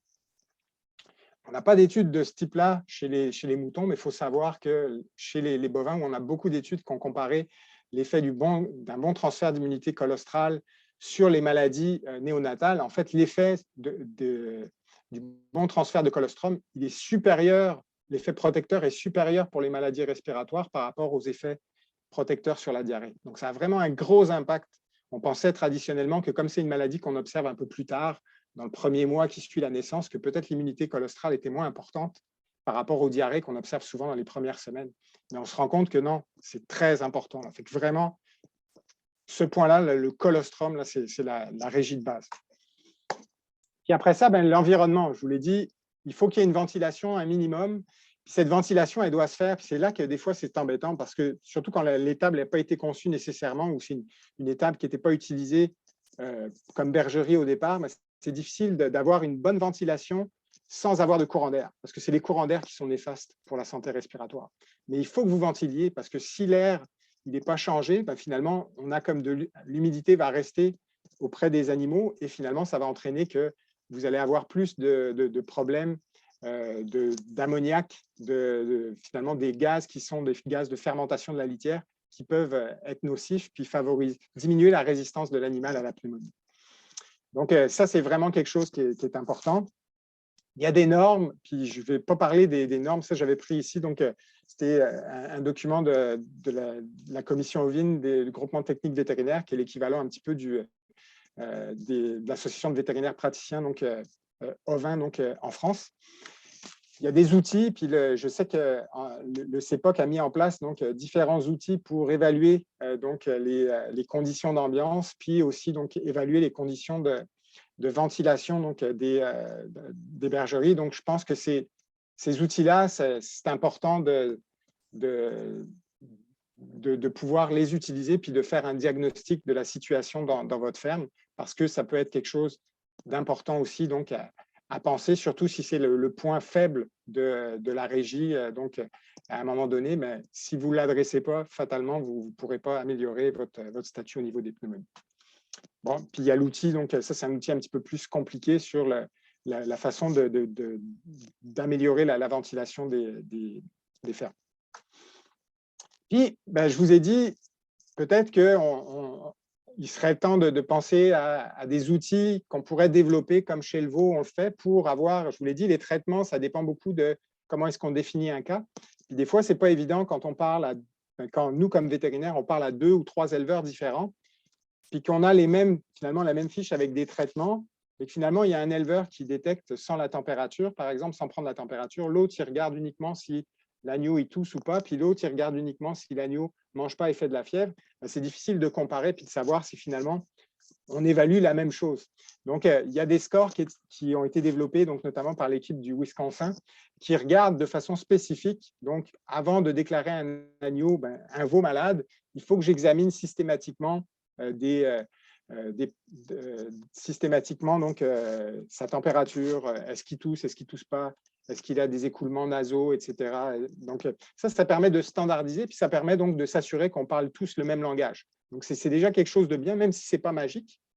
Ça ne va pas détecter, encore une fois, 100% des animaux, mais ça permet de standardiser quelque chose. Puis que quand on a les données de 2 ou 3 fermes qui font le même exercice, on est capable de dire, OK, il y a une ferme qui a plus un problème qu'une autre, parce qu'on diminue un petit peu la variabilité qui est liée juste à OK, comment est-ce que je décide si le veau il est malade ou pas. Récemment aussi, donc, ce sur quoi on a travaillé donc, dans les bovins, puis qui pourrait être aussi quelque chose d'intéressant.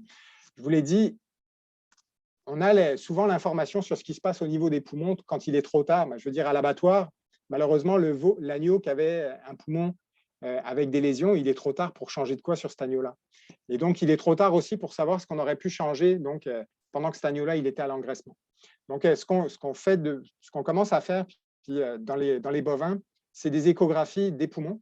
Donc, en fait, on sait que le poumon, il est plein d'air. Donc, un poumon plein d'air, à l'échographie, je ne suis pas capable de voir le poumon parce que l'échographie ne va pas me donner une image quand il y a de l'air. Mais quand le poumon il est rempli de liquide, donc il est anormal, ben, je vais voir le poumon. Donc ici, c'est ce qui est présent ici. Donc, ça me permet de savoir du vivant de l'animal, même sur un animal qui n'a pas l'air malade, ben, d'avoir une idée de qu'est-ce qui se passe. Donc, nous, de la façon dont on le fait maintenant dans les fermes laitières, c'est qu'on commence à faire un spot check, un petit peu comme on fait l'évaluation de dire on va prendre une vingtaine d'animaux en pré-sevrage, puis on va regarder combien ont des lésions, puis ça va nous donner une idée de vers comment est-ce qu'on s'aligne. Donc, c'est quoi le niveau de lésions qu'on a dans le troupeau. Ça nous permet aussi d'avoir un chiffre qui est relativement objectif parce qu'on a montré aussi que cette technique-là, elle était très, très répétable d'une personne à une autre. Donc, c'est quelque chose qui est important. Puis, vous voyez, ça, c'est dans une quarantaine de troupeaux autour de Saint-Hyacinthe. Il y avait on a répété le test 2 fois, donc une fois à l'été puis une fois à l'hiver. Puis vous voyez que vous avez un pourcentage très variable.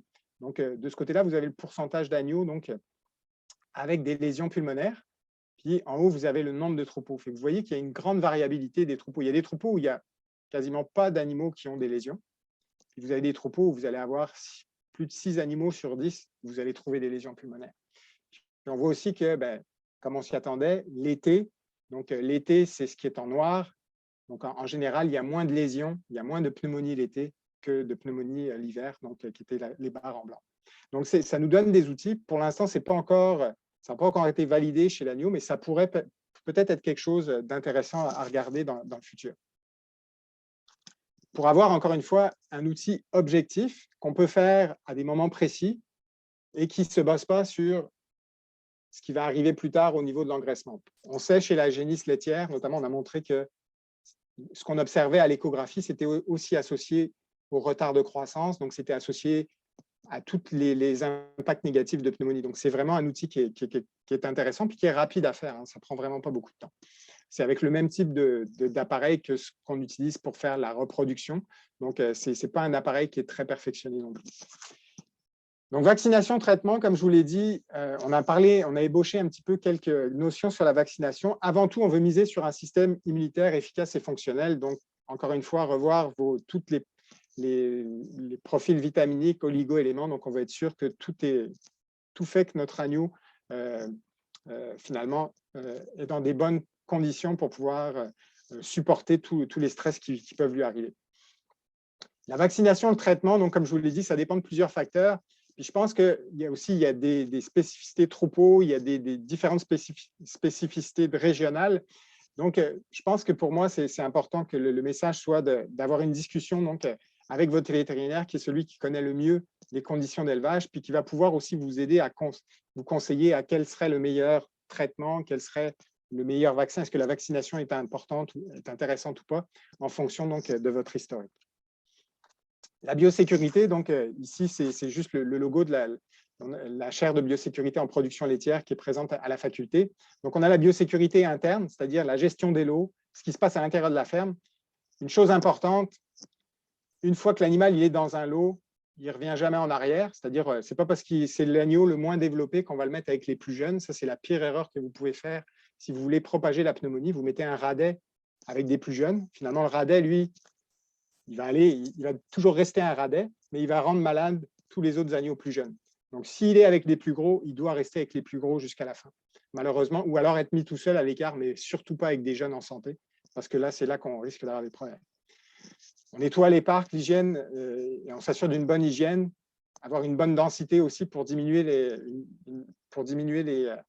risques de contamination. Nettoyage, hygiène des équipements d'alimentation et d'abreuvement, ça aussi, c'est important. C'est sûr que donc, les agneaux, la plupart donc, de ceux qui m'écoutent, je présume, c'est des agneaux qui vont téter la mère. Mais si jamais vous avez, ne serait-ce aussi que des instruments qui peuvent être utilisés, des tétines, etc., il faut s'assurer que ce soit bien nettoyé parce que s'il y a des microbes qui sont présents, ça peut aussi finalement rompre un petit peu l'équilibre, comme on disait, des bonnes bactéries puis des mauvaises bactéries. Puis, pour la biosécurité externe, c'est-à-dire les achats, les animaux, ce qui rentre dans le troupeau, c'est plus compliqué pour les maladies respiratoires parce que, comme je vous l'ai dit, c'est quand même des bactéries, notamment qu'on peut trouver un petit peu partout. Mais les grands principes s'appliquent en général. Je vous dirais que si vous avez un bon historique du troupeau d'origine, puis que vous avez une idée de la régie qui est compatible avec vos standards, ben, ça ne va pas vous couper d'une quarantaine. Puis ça, c'est important aussi de savoir qu'un animal qui est stressé, qu'on va finalement, donc comme par exemple, si vous achetez un nouvel animal, il est stressé par le transport, il arrive, même s'il n'est pas malade, s'il héberge certaines bactéries que votre troupeau n'a pas, le fait de l'avoir stressé va faire son système immunitaire va permettre d'excréter ces bactéries-là. Donc, il ne sera pas malade. Donc, c'est juste que la quarantaine, elle est importante pour ça, c'est de s'assurer que pendant cette période transitoire où il excrète plus de bactéries que ce qu'il devrait parce qu'il est stressé, que finalement, il n'y a personne d'autre à côté qui est capable de récupérer ces bactéries-là, surtout s'il ne les a jamais rencontrées dans sa vie.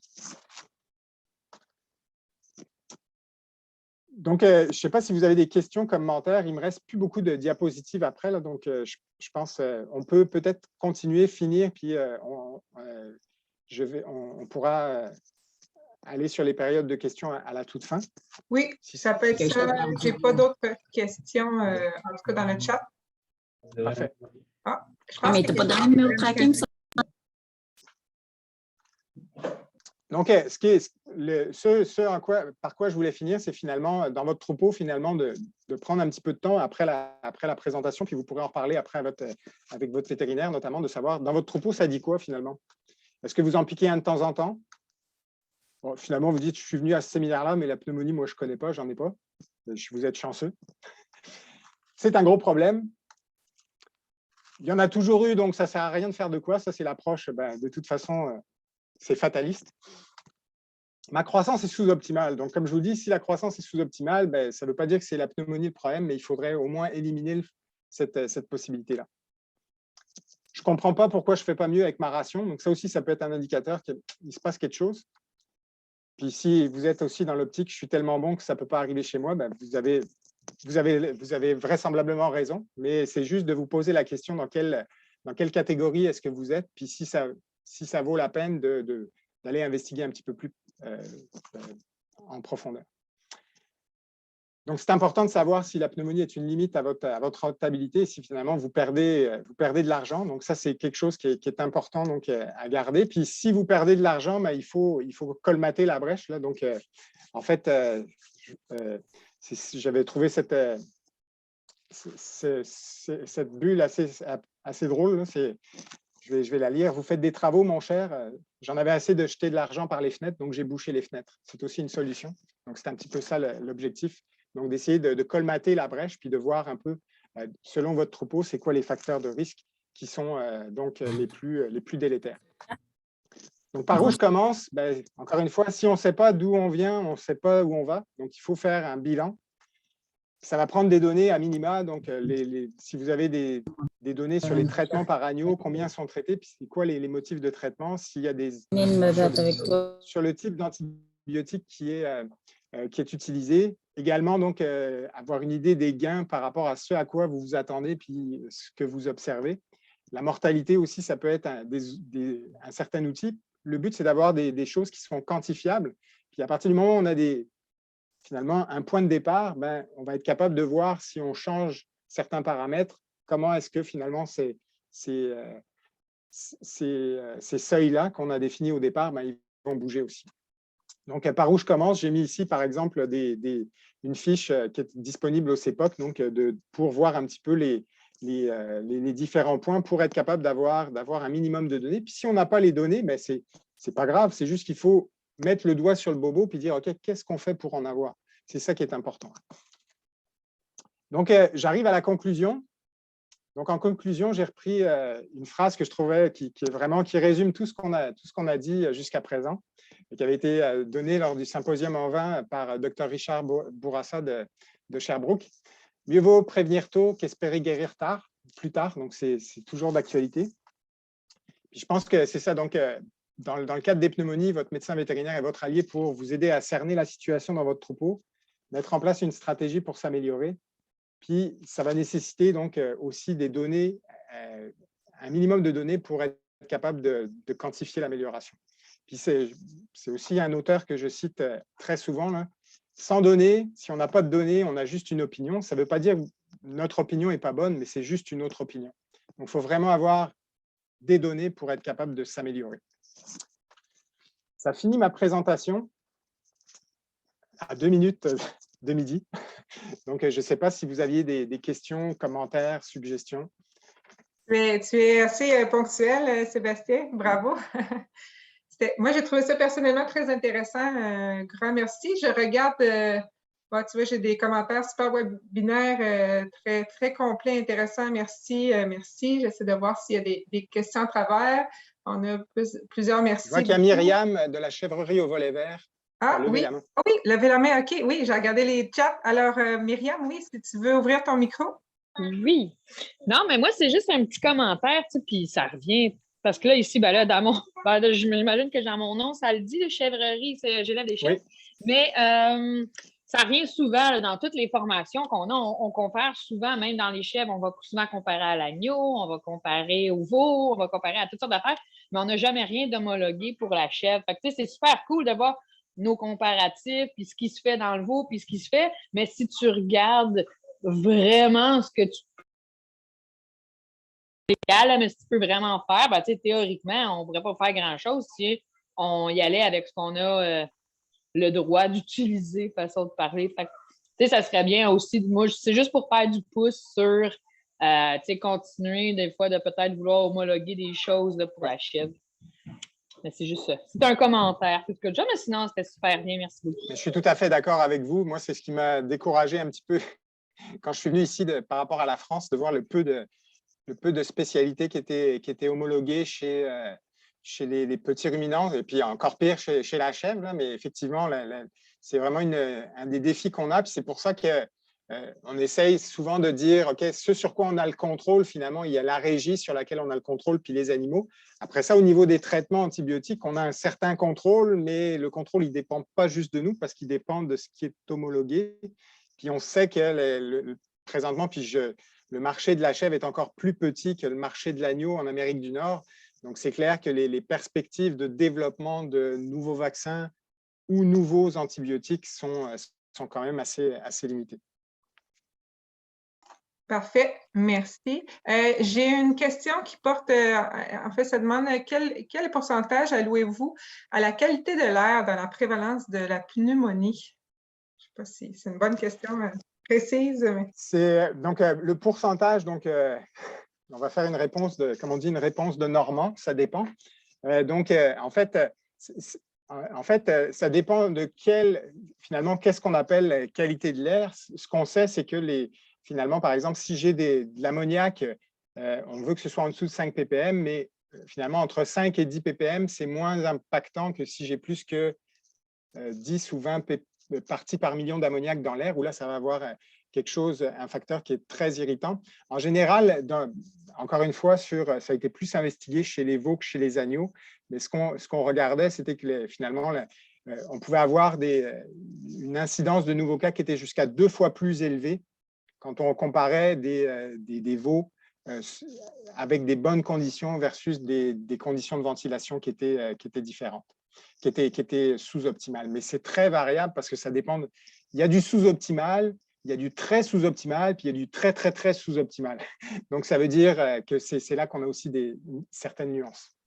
Puis, avec la trousse des conditions, puis le tutoriel qu'on retrouve sur le site Internet du CEPOC, vous pouvez voir aussi, il y a des annotations, par exemple, le taux d'ammoniac qu'il ne faut pas dépasser. Tu sais, c'est toutes des normes à respecter pour les conditions de l'air ambiante en bergerie. Donc, ça peut être intéressant d'aller consulter si vous voulez.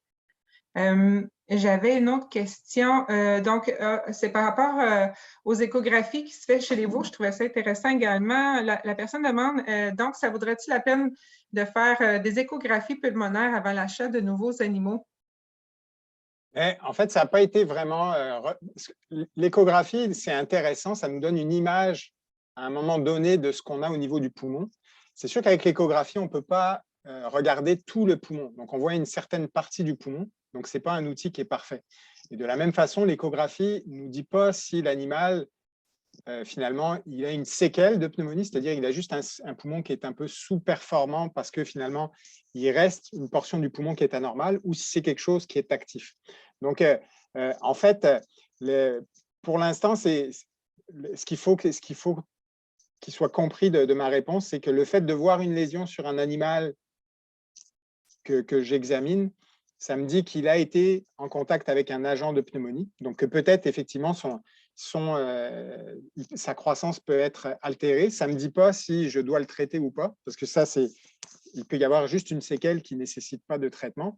D'un autre côté, je peux ne pas détecter un animal avec une lésion parce que la lésion est trop en profondeur.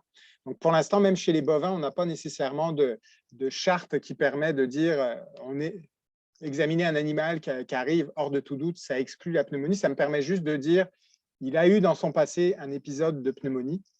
Donc, après ça, c'est de voir en fonction de l'état de l'animal, du